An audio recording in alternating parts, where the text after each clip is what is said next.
तो कल मैंने ट्रायंगल के इंट्रो क्लास यानी उसका पार्ट 1 जो था उसमें मैंने आपको बताया था ट्रायंगल फॉर्म होने के क्या कंडीशंस होते हैं। प्लस कल ही मैंने शुरू किया था उसके डिफरेंट पार्ट्स के बारे में इंट्रोडक्शन देना, और फिलहाल मैं इंट्रोडक्शन ही दे रहा हूँ। फिर उसके डिफरेंट पार्ट्स पर जैसे आपका मीडियन हो गया, मीडियन हो गया आपका incentre, circumcentre, orthocentre, इन सारे पर डिटेल से फिर क्लास में लूँगा। लेकिन अभी फिलहाल इंट्रोडक्शन चल रहा है और ये सब को सिर्फ अभी समझ रहे हैं कि वो किस तरह से ड्रॉ होता है, कहाँ ड्रॉ होते हैं। ठीक है, तो कल मैंने बताया था आपको इन सेंटर और मीडियन के बारे में बताया था। आज मैं बता रहा हूँ कि सर्कम सेंटर क्या होता है। सर्कम सेंटर क्या होता है? सर्कम सेंटर इसका मतलब हिंदी में कहते हैं वाह्य वृत्त, इसको बोलते हैं वाह्य केंद्र। ठीक है, अब ये कैसे फॉर्म होता है, ये इसको मुझे जानना कि ये वाह्य सर्कम सेंटर कैसे फॉर्म होता है। तो जैसे एक ट्रायंगल है, तो सर्कम सेंटर किसी भी ट्रायंगल के तीनों साइड के बाइसेक्टर, परपेंडिकुलर बाइसेक्टर जहाँ पर मिलते हैं, यानी ये ट्रायंगल ए बी है, इसके एक साइड का परपेंडिकुलर बाइसेक्टर ये हो गया, दूसरे साइड का परपेंडिकुलर बाइसेक्टर ये हो गया, और तीसरे साइड का परपेंडिकुलर बाइसेक्टर ये हो गया।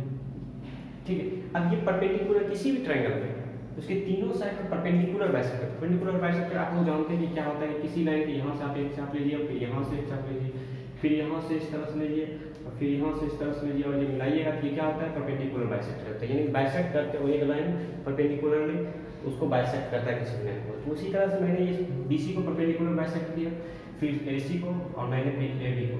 ये जहाँ मिला इसी को बोलते हैं हम सर्कम सेंटर।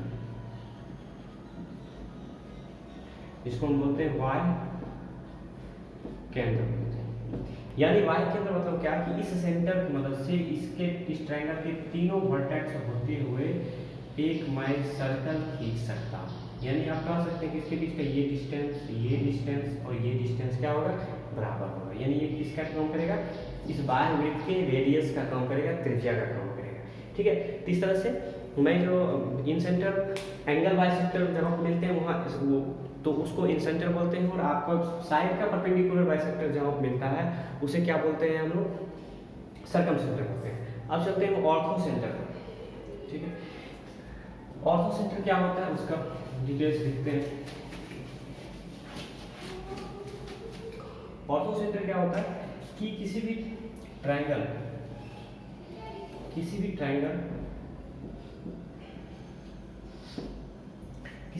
के वर्टेक्स से सामने वाले साइड में जो अल्टीट्यूड डाला जाता है, ये अल्टीट्यूड से जहाँ मिलते हैं उसी को बोलते हैं हम ऑर्थो सेंटर बोलते हैं। ऑर्थो सेंटर यानी कि इसको अभिलंब केंद्र बोलते हैं, लंब केंद्र बोलते हैं।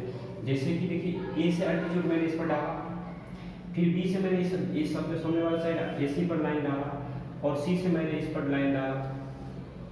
ये सारे अभिलंब यानी ये सारे अल्टीट्यूड्स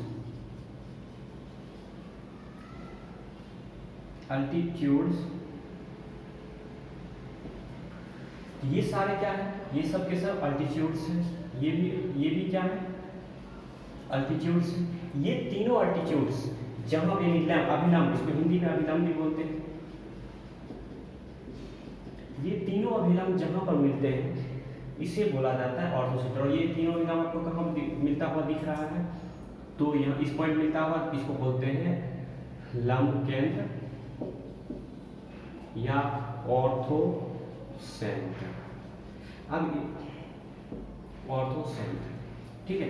अब इसकी बहुत सारे प्रॉपर्टी होते हैं, अभिलंब केंद्र के, इन सेंटर, सर्कम सेंटर, सब का भी बहुत सारा प्रॉपर्टी होता है ट्रायंगल में, जिसका हम लोग यूज़ करते हैं, आगे जाके यूज़ करते हैं। तो सबके स्पेशल क्लास में जब हम इंडिविजुअली मैं लंब केंद्र कहते हैं, incentre, circumcentre, orthocentre, सब का इंडिविजुअली जब मैं क्लास होगा तो उसमें बताऊँगा। फिर इससे अब चलते हैं, अब हम चलते हैं क्लासिफिकेशन ऑफ ट्रायंगल। ये तो मेरे पार्ट्स होता है कि ये पार्ट्स क्या क्या हो सकते हैं। थोड़ा सा चीज़ और मैं बता दूँ इसके बारे में कि ये सब लाई कहाँ कहाँ करते हैं, कि कहाँ पाया जाते हैं। ठीक है, तो उस कहाँ पाया जाएगा, सबसे पहले थोड़ा सा मुझे, ऐसे तो सबको मालूम होगा क्लासिफिकेशन ट्रायंगल का, लेकिन बस थोड़ा सा मैं टाइम लूँगा, बता देता हूँ। ट्रायंगल अगर ऑन द बेसिस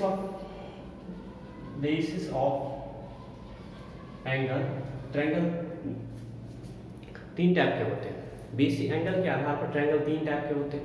पहला आपका acute angle triangle. Acute angle triangle मतलब कि वैसे ट्रायंगल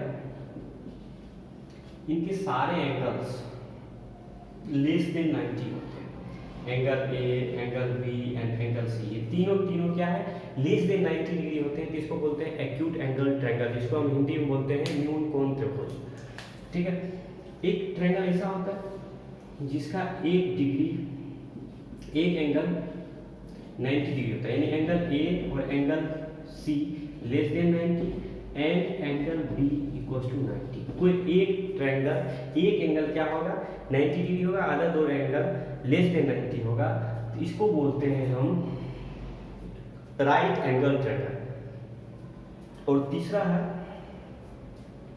समकोण त्रिभुज बोलते हैं हिंदी में इसको राइट एंगल ट्रायंगल को हिंदी में समकोण त्रिभुज बोलते हैं। तीसरा है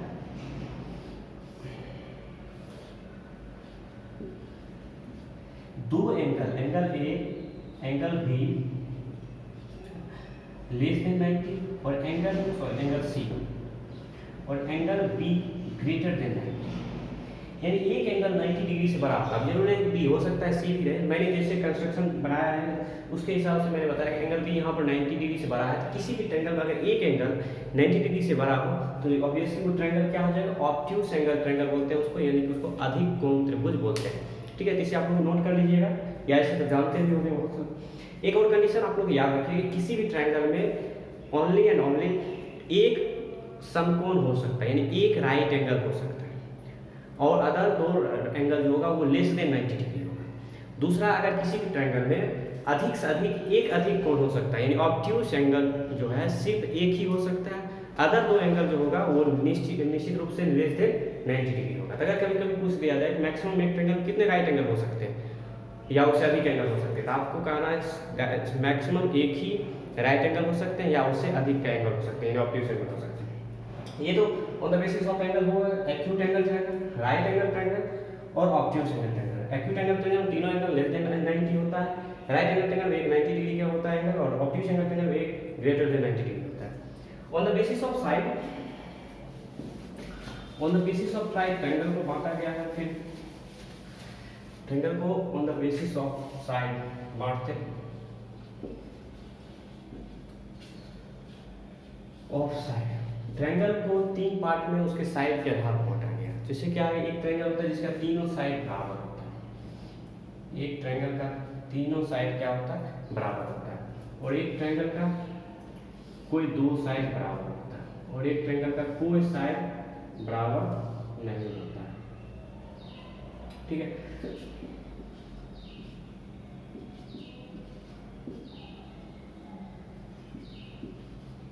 तो ध्यान रखिए इस ट्रायंगल का तीनों साइड बराबर है, तो इसे हम इक्विलैटरल ट्रायंगल बोलते हैं। इसको क्या बोलते हैं, इक्विलैटरल ट्रायंगल बोलते हैं। हिंदी में इसे समबाहुभुज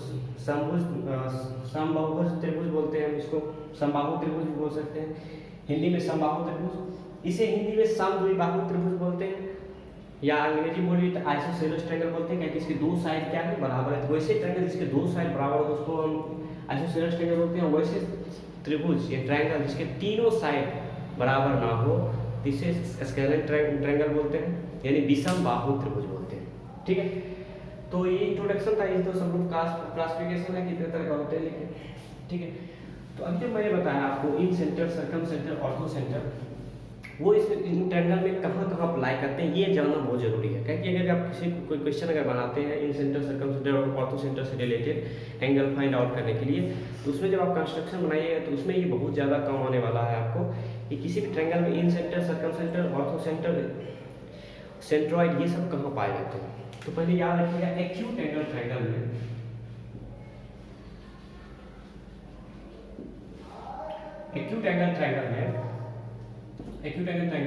जैसे एक एक्यूट एंगल ट्रायंगल है, उसे एक्यूट एंगल ट्रायंगल मैंने ले लिया 60 डिग्री वाला, यानी इक्विलैटरल ट्रायंगल मैंने ले लिया। ये तो एक्यूट एंगल ट्रायंगल में आता है। तो जो इक्विलैटरल ट्रायंगल जब रहे तो उसमें सेंट्रॉइड यानी कि केंद्रिका, incentre, circumcentre, orthocentre, ये सब के सब एक ही पॉइंट पर आते हैं। याद रखिएगा कि इक्विलैटरल ट्रायंगल में incentre, circumcentre, orthocentre, centroid सब के सब एक ही पॉइंट पर आते हैं। ये कब इक्विलेटरल ट्रायंगल में होते हैं, यानी कि समबाहु त्रिभुज में, ठीक है। और for any acute angle triangle, यानी कि अब एक्यूट एंगल ट्रायंगल मतलब क्या, वो समबाहु ना हो तो भी incentre, circumcentre, orthocentre, centroid सब के सब ट्रायंगल के अंदर पाए जाते हैं। लेकिन जो ही ये ट्रायंगल, जैसे मान लीजिए इस ट्रायंगल का ये एंगल में बड़ा करना शुरू कर दिया, अब ये इसको बड़ा करना शुरू किया, तो आप ये ध्यान रखिएगा कि ट्रायंगल इन सेंटर और सेंट्रॉइड ये दोनों हमेशा ट्रायंगल के अंदर ही रहेगा। बाकी ऑर्थो सेंटर और सर्कम सेंटर ये दोनों ट्रायंगल से बाहर जाने लगता है। ये हमेशा याद रखिएगा। जैसे कि जो भी अगर मैं देखूं तो ट्रायंगल के अंदर ही हमेशा कहीं न कहीं इन सेंटर और सेंट्रॉइड रहेगा, लेकिन ऑर्थो सेंटर और सर्कम सेंटर ये भागने लगते हैं। ऑर्थो सेंटर अगर जिस एंगल को आप बड़ा कर रहे हैं तो ऑर्थो सेंटर उस एंगल की तरफ भागेगा, और जो साइड, अब इसको मैं अगर बड़ा कर रहा हूँ तो इस साइड बड़ा होता जाएगा, तो ये और सर्कम सेंटर क्या होता है, बड़े वाले साइड तरफ जाने लगता है। अगर मैं इसको बड़ा करूँ तो ऑर्थो सेंटर इधर भागना शुरू होगा, जैसे 60 डिग्री है तो इसको अगर आप 70 कर दीजिए बढ़ा के, तो ऑर्थो सेंटर इसके तरफ खिसकेगा और सर्कम सेंटर इसके तरफ खिसकेगा। एक कंडीशन ऐसा आता है कि इसको इतना बड़ा कर देते हैं कि कभी कभी इसको 90 डिग्री कर दिए, ए बी सी, यानी मान लीजिए ये एंगल बी 90 डिग्री हो गया, तो जो ही 90 डिग्री आए तो ऑर्थो सेंटर भाग के यहाँ आ जाएगा। जहाँ 90 जो वर्टेक्स ट्रायंगल का जो वर्टेक्स 90 डिग्री होता है वहाँ पर एंगल ऑर्थो सेंटर वहाँ पर आ जाएगा। और उसके जस्ट अपोजिट मैंने बताया था ऑर्थो सेंटर एंगल तरफ मूव करता है, बड़े वाले एंगल तरफ मूव करता है, और सर्कम सेंटर बड़े वाले साइड तरफ मूव करता है। तो इसके जस्ट ये जो वर्टेक्स पर आ गया 90 डिग्री केस में, और इसका अपोजिट सर्कम सेंटर चला जाएगा हाइपोटेनस पर। ये सब याद रखिएगा हमेशा कि किसी भी राइट एंगल ट्रायंगल में ऑर्थो सेंटर उसका राइट एंगल, जो एंगल राइट एंगल है उसके वर्टेक्स पर आता है, और सर्कम सेंटर जो होता है उसके हाइपोटेनस के बीचों बीच में पाया जाता है। किसी भी राइट एंगल ट्रायंगल में उसका सर्कम सेंटर जो होता है उसके हाइपोटेनस के विकर्ण उसके कर्ण के बीचों बीच पाया जाता है, ठीक है। यानी ये लेंथ बराबर है, और अगर ये लेंथ भी आप जोड़िए तो बराबर है, इससे आप एक सर्कल खींच सकते हैं, ठीक है। तो दोनों, अब एक केस ऐसा आता है कि ये एंगल और बड़ा कर देते हैं, यानी कोई एक ट्रायंगल हम ले लेते हैं ऑब्ट्यूज एंगल में, तो ऑब्ट्यूज एंगल ट्रायंगल जो ही लिया मैंने अधिक कोण त्रिभुज, ये आपका अधिक कोण त्रिभुज है। अब अधिक कोण त्रिभुज मैंने तुरंत बताया था कि ऑर्थो सेंटर बड़े वाले एंगल तरफ भागता है और सर्कम सेंटर बड़े वाले साइड तरफ भागता है। ये तो हो गया राइट 90 डिग्री से भी बड़ा हो गया, तो ऑर्थो सेंटर इसके बाहर आ जाएगा, ठीक है। और सर्कम सेंटर क्या होगा, इसके बड़े वाले साइड के उस साइड चला जाएगा। तो ये याद रखना है माइंड में कि ऑर्थो सेंटर किधर मूव करता है, सर्कम सेंटर किधर मूव करता है। इन सेंटर और सेंट्रॉइड अगर आप कभी कभी कंस्ट्रक्शन ड्रॉ करने लगे तो आप हमेशा इन सेंटर और सर्कम सेंटर, इन सेंटर और सेंट्रॉइड को ट्रायंगल के अंदर ही रखें। कभी कभी आपको कंस्ट्रक्शन में ऑर्थो सेंटर ड्रॉ करना रहता है, कभी कभी सर्कम सेंटर ड्रॉ करना रहता है, तो अगर कंडीशन भी एंगल भी पता चल रहा है कि हमको दिया हुआ है ऑब्ट्यूज एंगल, तो उस केस में आप कहीं इन सेंटर सर्कल के ट्रायंगल के अंदर कंस्ट्रक्ट कर दीजिएगा तो आपको थोड़ा मुश्किल हो जाएगा, तो इसलिए ये सब जानना जरूरी है।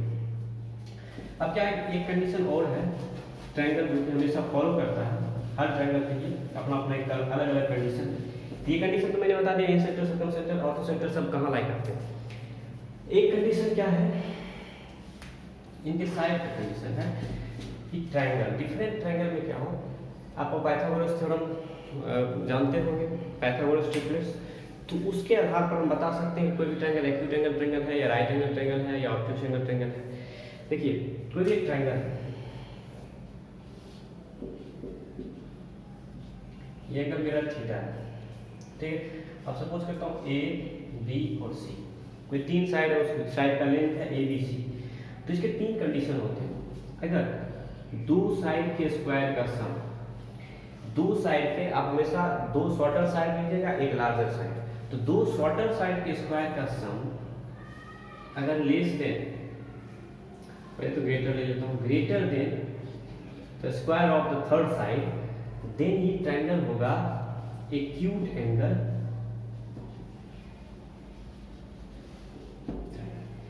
अगर दो छोटा, ये ए एंड बी दोनों लेस देन सी, ये दिया हुआ ए और बी दोनों लेस देन सी है, तो दोनों छोटा साइड के स्क्वायर का सम बड़े वाले साइड के स्क्वायर से छोटा होगा, तो ये ट्रायंगल कौन सा होगा, एक्यूट एंगल ट्रायंगल होगा। दूसरा केस क्या है, a square plus b square equal to c square हो, तब ये क्या हो जाएगा, ये तो आप सबको मालूम है, तब क्या होगा, ये ट्रायंगल राइट एंगल ट्रायंगल, यानी तब ये समकोण त्रिभुज हो जाएगा। तीसरा कंडीशन क्या है, a square plus b square is less than c square, तब ये क्या हो जाएगा, ऑब्ट्यूज एंगल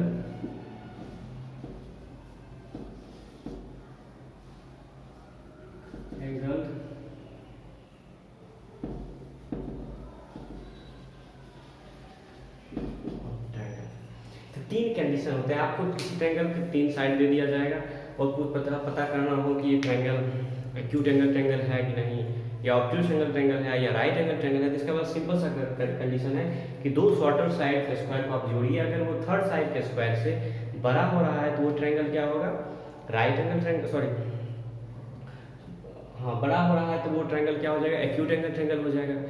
अगर दो छोटे वाले साइड के स्क्वायर का सम थर्ड साइड के स्क्वायर के बराबर हो रहा है तो वो राइट एंगल ट्रायंगल हो जाएगा, और दो शॉर्टर साइड के स्क्वायर का सम अगर थर्ड साइड के स्क्वायर से छोटा हो रहा है, इसमें से वो क्या हो गया, ऑब्ट्यूज एंगल ट्रायंगल हो जाएगा। अब जैसे इस पर क्वेश्चन कैसे आ सकता है, मैं उसको देखता हूँ।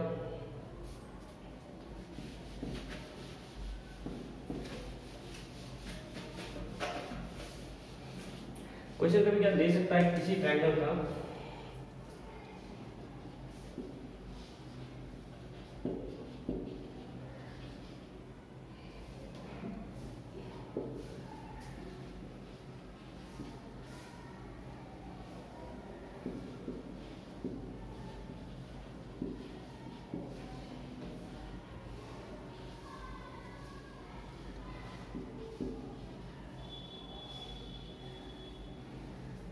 ठीक है। अब ये तीन साइड मुझे दे रखा है, अब मुझे पूछ रहा है कि क्या, क्वेश्चन पूछ रहा है कि ये एक्यूट एंगल ट्रायंगल है, दूसरा पूछ रहा है ऑब्ट्यूज एंगल ट्रायंगल है, तीसरा पूछ रहा है कि ये राइट एंगल ट्रायंगल है, चौथा triangle can not be formed. यदि चार ऑप्शन, आपको ट्रायंगल के तीन साइड दे दिए और तीन साइड दे दिए और ऑप्शन आपके पास चार आ रहा है, क्या ये ट्रायंगल एक्यूट एंगल ट्रायंगल होगा, या दूसरा ऑब्ट्यूज एंगल ट्रायंगल होगा, या तीसरा ये राइट एंगल ट्रायंगल होगा, या ये ट्रायंगल फॉर्म ही नहीं होगा। तो मैंने ट्रायंगल फॉर्म होगा कि नहीं होगा, तो उसका मैंने कंडीशन बता रखा था कि ट्रायंगल का दो साइड का सम तीसरे साइड के से बड़ा होना चाहिए और दो साइड का डिफरेंस तीसरे साइड से क्या होना चाहिए, छोटा होना चाहिए। तो ट्रायंगल ये चार ऑप्शन दे रखे हैं, ये ट्रायंगल होगा क्या, एक्यूट होगा या ऑब्ट्यूज होगा या राइट एंगल ट्रायंगल होगा या ट्रायंगल बनेगा। तो मुझे इसको कैसे बनाना, ऐसा क्वेश्चन जनरली आ सकता है, पढ़ाया भी है। तो मैंने बताया था कि आप एक चीज बताइए कि आप पहले इसका रेंज निकाल लीजिए कि इस ट्रायंगल का रेंज कहाँ से कहाँ तक आ सकता है। तो मैंने सबसे बड़े दो साइड का ले लिया मैंने रेंज, सबसे मिनिमम डिफरेंस कितना आ रहा है इसका,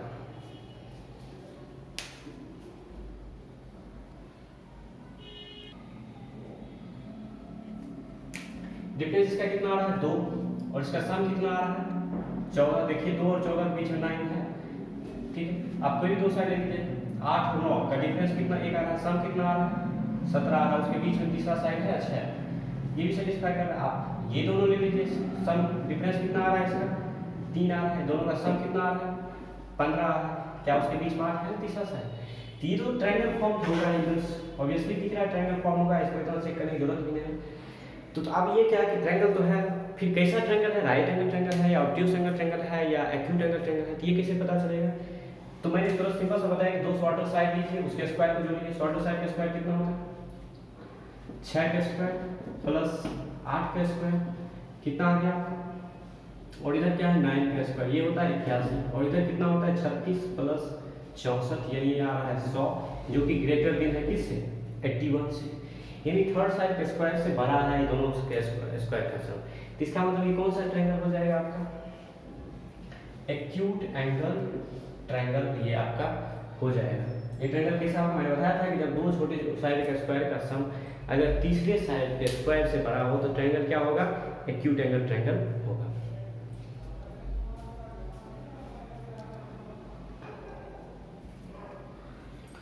तो ये इंफॉर्मेशन आप लोग को जो भी मैंने दिया, इस सब चीज़ को हमेशा आप लोग को माइंड में रखना है, क्या कि इससे क्वेश्चन आते हैं और इसका एप्लीकेशन मुझे बहुत जगह करना रहता है।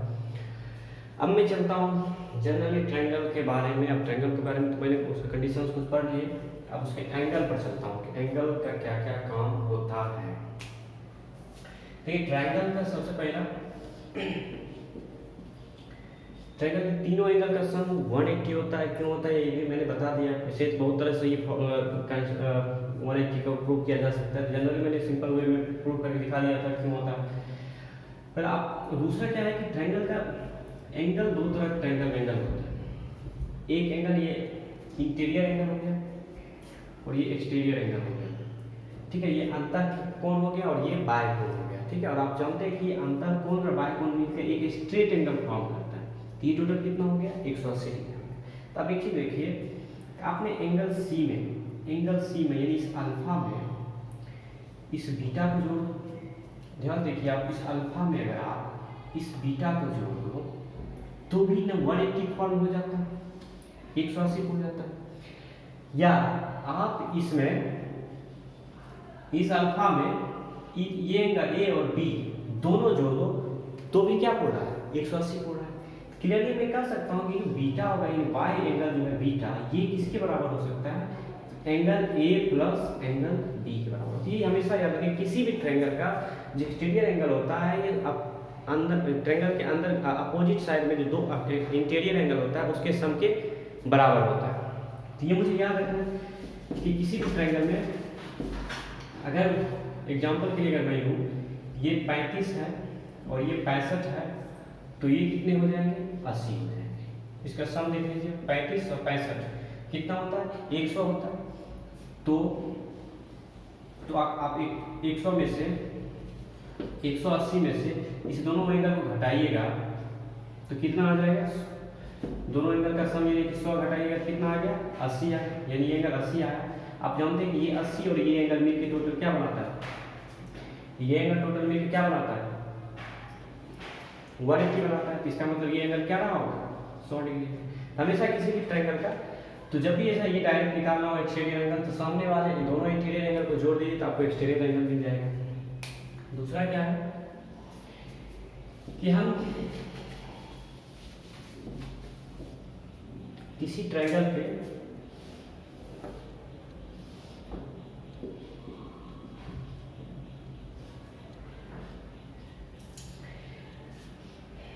इंटीरियर एंगल को बाइसेक्ट करो और जस्ट इसके सामने वाले एंगल के अपोजिट एक्सटीरियर एंगल को मैं बाइसेक्ट करूं तो मुझे जो एंगल मिलेगा, ये क्वेश्चन बहुत बार पूछा जा चुका है, इसका एंगल का मुझे वैल्यू पूछा जा रहा है। इसका वैल्यू क्या होगा आपको बताना है कि हाफ ऑफ एंगल बी होगा या हाफ ऑफ एंगल ए होगा या हाफ ऑफ एंगल सी होगा। क्या होगा? ये क्वेश्चन बार बार आ चुका है, बहुत ही सिंपल क्वेश्चन है कि क्या किया गया है, एंगल बी को बाइसेक्ट करो और एंगल सी का जो एक्सटीरियर एंगल है, सॉरी सी ये इसका जो एक्सटीरियर एंगल है, ये दोनों का बाइसेक्टर जहां पर मिलता है कि ये एंगल थीटा और ये थीटा क्या होगा। तो थीटा सिंपल सा है, क्या हो जाएगा आपका? हाफ ऑफ एंगल ए हो जाएगा, यानी इसका आधा ये होगा। क्यों होगा इसको देखते हैं।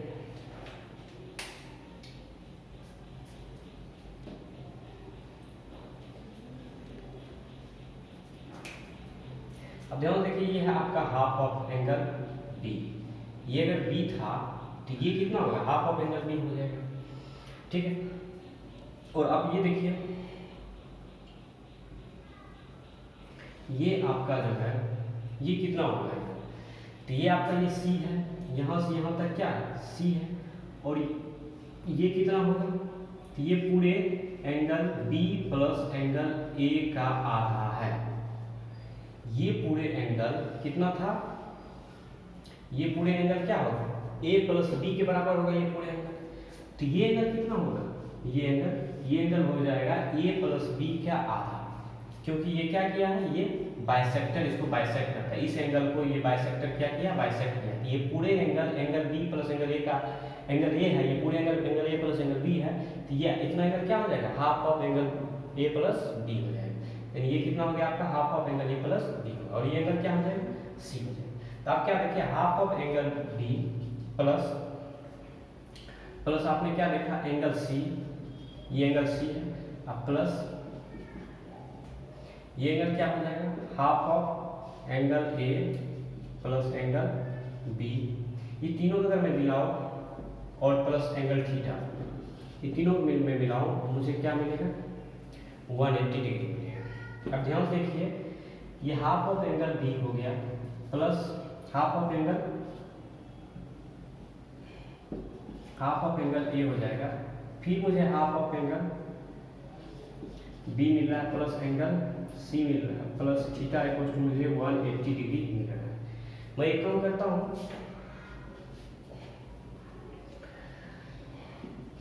Half of angle B plus इस सी में से भी हाफ ऑफ एंगल सी निकाल लेता हूँ। अब मुझे बच गया क्या हाफ ऑफ एंगल ए बच गया प्लस ये हाफ ऑफ एंगल बी बच गया अब प्लस ये हाफ ऑफ एंगल सी बच गया प्लस थीटा इक्वल टू कितना 180। ये आप कह सकते हैं कि ये क्या हो जाएगा टोटल,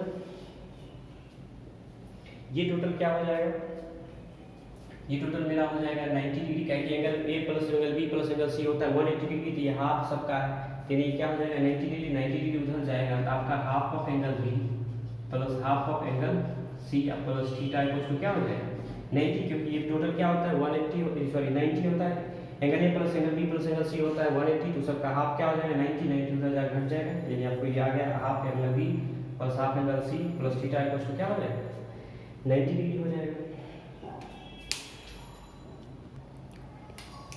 अगर मैं इसे 2 से गुना कर दूं, ऐसे तो डायरेक्ट पता ही चल रहा है कि एंगल हाफ एंगल ए होना चाहिए, अगर मैं इसे 2 से गुना करूं तो आपको क्या मिल रहा है angle B plus angle C plus 2 angle theta, theta equal to क्या आ जाएगा 180, यानी 2 थीटा बराबर क्या होगा 180 minus angle B plus angle C. अब बताइए कि 180 में से एंगल बी और एंगल सी को के सम को घटाइएगा तो आपको क्या मिलेगा एंगल ए मिलेगा, यानी 2 थीटा इक्वल टू क्या मिलेगा एंगल ए, थीटा बराबर क्या हो जाएगा हाफ ऑफ एंगल। तो हमेशा ये तो आपको याद रखना, और इसका क्वेश्चन बहुत बार आता है, और एंगल फाइंड आउट करने के लिए इस प्रॉपर्टी की जरूरत पड़ेगा। अगर किसी भी ट्रायंगल के बेस एंगल का एक इंटीरियर एंगल का बाइसेक्टर और फिर अदर बेस एंगल के एक्सटीरियर एंगल का बाइसेक्टर जब जहां मिलता है तो वो एंगल जो होता है ये एंगल इस एंगल का आधा होगा ये एंगल, ठीक है। अगर ये 60 है तो ये 30 होगा, अगर ये 80 है तो ये क्या हो जाएगा 40 होगा, यानी ये और कंडीशन क्या है ये दोनों लाइन क्या होना चाहिए बाइसेक्टर होना चाहिए। कल या तो आज तो एक प्रॉपर्टी मैंने बताया, कल अगले क्लास में मैं और बहुत सारे प्रॉपर्टी लेकर आता हूँ, फिर सिंगुलरिटी आगे बहुत सारे भी बताने।